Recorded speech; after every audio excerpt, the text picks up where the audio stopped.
Et 7h36, bonjour Adrien Jean. Bonjour Bruce. Votre invité ce matin est Marion Maréchal, députée européenne et présidente du parti Identité Liberté. Bonjour Marion Maréchal. Vous avez été l'une des premières en France hier à féliciter Donald Trump pour sa victoire aux États-Unis. Après une campagne, dites-vous, qui fut une vraie leçon de courage. Est-ce qu'on reçoit ce matin sur ce plateau une Trumpiste ?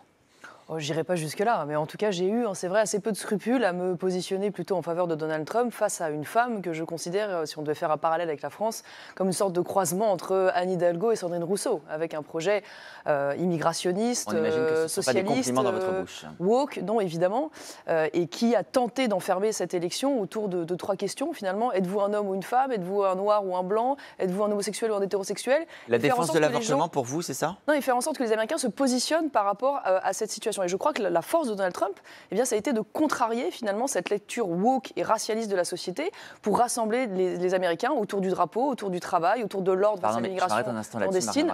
Et je pense que c'est plutôt positif pour la société américaine. Vous avez peut-être écouté hier soir encore le discours de Kamala Harris. Elle assume de dire la liberté des femmes, c'est de pouvoir prendre des décisions pour leur corps. Elle défend le droit à l'avortement. D'accord, mais c'est d'ailleurs ce qui l'a fait payer assez durement, on va dire, cette élection, ça a été de diaboliser l'adversaire en le caricaturant. À aucun moment, d'ailleurs, Donald Trump n'a dit ou n'a souhaité remettre en cause le droit ou l'accès à l'avortement. Il le renvoie aux États. Le fait est qu'il y a eu des restrictions. On revient sur cette affaire finalement d'une lecture de l'état de droit qui consistait à dire les États doivent pouvoir être libres de légiférer en fonction du souhait des populations.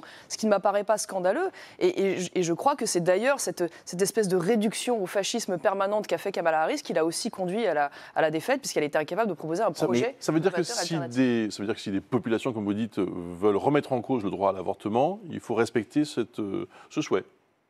Non mais oui, excusez-moi, je crois en la démocratie. Je crois en l'occurrence que quand les populations s'expriment sur le plan démocratique par les élections, il faut pouvoir respecter ce souhait. Ça s'appelle la souveraineté populaire. Mais si vous voulez, au-delà de ça, la leçon qui est quand même intéressante, c'est le résultat d'une contre-révolution woke. C'est-à-dire qu'on imaginait que cette lecture progressiste de la société était à certains égards inexorable. Or, on voit bien que Donald Trump arrive à rassembler autour de lui non seulement autant d'hommes, le sexisme, le virilisme, ça ne vous pose pas de autant problème. d'hommes que de femmes, puisque vous ne pouvez pas parler à la place des femmes américaines. Elles ont là aussi largement soutenu Donald Trump.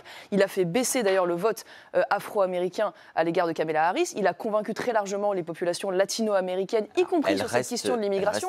Donc excusez-moi, mais si de fait il était la caricature, le fou, l'idiot qu'on nous présente dans les médias français, pardonnez-moi d'ailleurs, cette campagne révélant quand même un petit peu les œillères et le parti pris idéologique de beaucoup de médias français, la question, je pense qu'il n'aurait pas convaincu, il n'aurait pas obtenu la victoire historique qui est aujourd'hui celle des Républicains. Il n'y a pas de sexisme, de virilisme, je ne sais pas quel serait le mot approprié, chez Donald Trump. Il n'y a rien qui vous gêne. Alors moi, je vais vous mettre très à l'aise. Je fais un choix sans scrupule entre Kamala Harris et Donald Trump au regard de leur position. Et pour autant, ça ne veut pas dire que j'adhère absolument à tout ce que propose Donald Trump. Déjà parce que, pardonnez-moi, mais je suis française et il est américain. Quand il dit que des migrants mangent des chats et des chiens. Excusez-moi, et en l'occurrence, je suis française, il est américain. Et il défend d'ailleurs drastiquement, et ça va être intéressant de voir quelle opportunité nous pouvons en tirer, les intérêts américains. C'est un homme qui va s'orienter vraisemblablement vers une forme d'isolationnisme, il va revenir à un protectionnisme agressif, et cette situation... Ce qui veut dire des droits de douane dont nous allons pâtir. Exactement, parce qu'il va vouloir défendre les intérêts américains, et à juste titre, et donc il faut tirer de cette situation de prime abord compliquée pour nous, une force. C'est-à-dire, enfin, faire en sorte que l'Union européenne, qui est en charge de la politique commerciale, sorte d'une forme de naïveté et de course au libre-échange pour revenir finalement, comme les Américains, à une logique de protection des marchés face à la concurrence déloyale qui soit beaucoup plus offensive. Donc quand la porte-parole du gouvernement hier dit qu'il faut redoubler d'efforts pour la souveraineté européenne, c'est une nécessité, vous partagez cette idée Oui, enfin, j'en attends encore, on va dire, les effets. Parce que quand je vois que, pour vous donner un exemple récent, l'Alliance industrielle pour les mini-réacteurs nucléaires, qui sont un peu l'énergie du futur, on voit que parmi cela, il y a, sur une dizaine de projets, 4 projets américains qui ont été sélectionnés et soutenus. On se pose encore la question de savoir si vraiment, entre les mots et les actes, il y a une cohérence. Quand on voit aujourd'hui que les droits de douane, par exemple, sur les voitures électriques, ont été légèrement rehaussés jusqu'à potentiellement 38%, quand les Américains, eux, sont à 100% de droits de douane sur les voitures électriques, on se rend compte qu'on est encore dans une forme de naïveté. Quand on voit que la Commission, fait quoi continue de négocier un traité de libre-échange avec le Mercosur, on voit bien qu'une fois de plus, la souveraineté et la protectionnisme est encore loin de la logique. On peut déplorer le constat. Très bien, Donald Trump a clairement dit qu'il y aura des droits de douane supplémentaires sur toute une série de produits.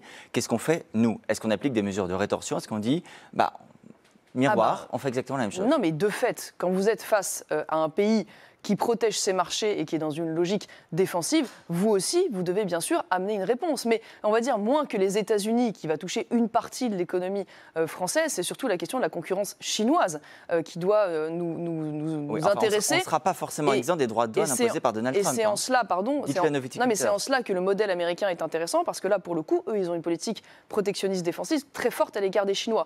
On a une actualité en ce moment sur Michelin qui va fermer un certain nombre de sites industriels, comme vous le savez. Non seulement ils sont victimes de la hausse du prix de l'énergie, mais ils sont aussi victimes d'une concurrence asiatique extrêmement forte. Sur le cas de Michelin, par exemple, qu'est-ce que vous faites ? Vous considérez que c'est à l'État d'intervenir, ou vous dites, vous qui êtes une libérale en économie, on laisse faire, c'est la vie des entreprises? Je crois que l'État, il a pour rôle, non pas d'intervenir en toutes circonstances, il a pour rôle de créer un écosystème économique favorable. Or, quand on a un gouvernement qui, par exemple, veut encore augmenter les taxes sur l'électricité, on voit bien qu'il va, à l'inverse, porter atteinte, une fois de plus, aux capacités compétitives de nos entreprises. Quand on a un gouvernement qui, là encore, a une commission qui ne protège pas les marchés, et en l'occurrence le déversement des pneus asiatiques sur le marché européen, on voit bien qu'il ne crée pas les conditions favorables au développement de ces entreprises. Quand on a un marché électrique européen qui dysfonctionne, qui aujourd'hui fait que nous avons des prix... On n'empêche pas la décision, mais on crée un environnement autour. Oui, alors on va dire que la consolation, c'est que cette entreprise est suffisamment admirable pour, depuis des années, à chaque fois qu'il y a des restructurations, proposer quasiment à 100% des alternatives pour ces employés qui se retrouvent malheureusement au chômage. Je voudrais vous interroger également sur l'une des réalisations de Donald Trump, qu'il a encore revendiqué dans son discours de victoire, ce mur bâti à la frontière mexicaine pour empêcher l'arrivée de migrants illégaux.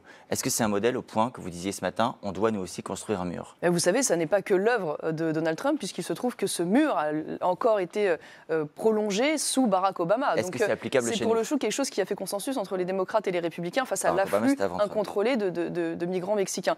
Mais oui, je crois que les barrières physiques font partie des outils, pas exclusifs, pas magiques, mais sur lesquels il faut pouvoir aussi apporter des financements. Un mur où en France, à la frontière italienne, non, mais à la frontière espagnole? Pas en France. Évidemment, il s'agit davantage de soutenir le souhait d'un certain nombre d'États européens qui veulent bénéficier de cet outil physique pour pouvoir les aider dans le contrôle et la régulation, notamment dans les Balkans par exemple. Et ce sur quoi jusqu'ici l'Union européenne s'est toujours refusée à apporter des financements. Un tout dernier mot rapidement, Marion Maréchal. Est-ce que vous en tirez la conclusion que cette élection de Trump aux États-Unis est de bon augure pour Marine Le Pen en France en 2027 ?